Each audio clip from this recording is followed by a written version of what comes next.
الحمام الكذاب هو صحيح كذاب بس طعمه جنان. خطف عقلي وطار من جماله وريحته. بصي جميل جمال. بصي كده على التفاصيل، بصي على لونه، بصي على شكله. بجد حمام حمام بس كذاب.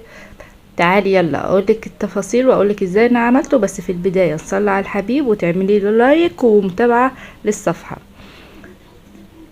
هتجيبي لي بقى اوراق الكميه اللي تقضيكي، تكون مخليه من العظم ومغسوله ومنقوعه كويس جدا، عشان الفراخ اهم حاجه فيها غسلها يا جماعه. بعد كده هجيب الورك وافرده قدامي واحط عليه كيسه تكون نضيفه وادق عليه علشان مساحه الورك تكبر معايا عشان اقدر احشيه. هدق بالكوبايه، لو عندك شاكوش او مطرقه من بتاعه البفتيك تمام، ما عندكيش اشتغلي بالكوبايه زي حالاتي. وهتدقي عليه من ناحية اللحم مش من ناحية الجلد، عشان انا عايزة الجلد يفضل سليم معايا. وبعد ما ادق كل الكمية واخلصها، هجيب بصلاية وانزل عليها بشوية ملح وفلفل وادعك كده الوراك بالبصل بالملح والفلفل ده كويس جدا، واسيبه كده على جنب علشان ياخد من طعم البصل. اروح بقى اعمل الحشو بتاعي.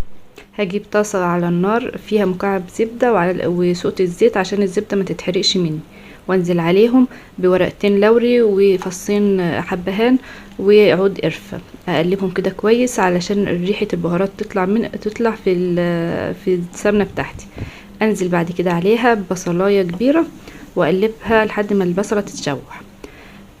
اجيب وبعدين انزل بقى بكوباية رز على البصلة بتاعتي او اقلبها كويس تتشوح مع بعضه، وانزل عليهم بشوية فلفل الوان وبشر طماطميتين كويسين كده واحطهم عليهم برضو. الطماطم هنا بتديله طعم كويس جدا.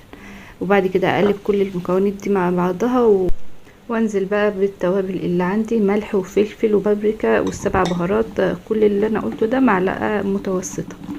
وبعد كده اقلبهم كويس جدا. وانزل عليهم بكوباية مية. المية هنا يا جماعة تبقى مساوية للرز، علشان انا عايزة الرز يستوي تلتين سوا مش سوا كامل، عشان هو هيكمل سوا مع الفراخ. وبعد ما الرز استوى معايا تلتين سوا زي ما انتوا شايفين الشكل الجميل ده، اركنه على جنب بقى يبرد شوية عشان اقدر احشي بيه الفراخ بتاعتي. هجيب بقى الوراك اللي عندي واحط معلقه رز كده عند الدبوسه واحاول ازقها. احاول ازق الرز كده ناحيه الدبوسه، املي المكان ده بالرز عشان ياخد الشكل معايا. وبعدين احط معلقه بقى في الحته العدله دي واحاول الم الورك على بعضه واقفله باعواد خشبيه زي ما انتوا شايفين كده، هيطلع الشكل عامل زي الحمامه بالظبط.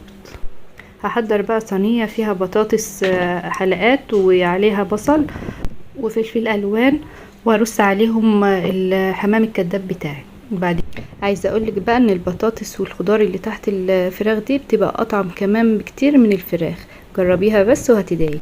هجيب كوبايه ميه وعليها معلقتين صلصه كبار، وانزل عليهم بالتوابل اللي عندي ديت، ملح وفلفل وكزبره وبابريكا ومعلقتين زيت كمان، واقلبهم كويس. وبعدين احطهم على بقى الحمام بتاعي كده ادهنه بيه، واصب الباقي في قلب على الصينيه بحالها. وبعد كده اغطيها بقى بورق فويل وادخله في ارضيه الفرن على درجه حراره متوسطه من 40 ل 45 دقيقه كده. وبعد كده هطلعه، اشيل الورق الفويل وادهن الوش بالصوص اللي تحت الحمام الكداب ده، وادخله تاني ياخد لون ويطلع معاكم باللون الذهبي الجميل اللي قدامكم ده. اكتبي لي بقى في الكومنتات اذا كنت عملتيه قبل كده ولا لا، وبألف هنا.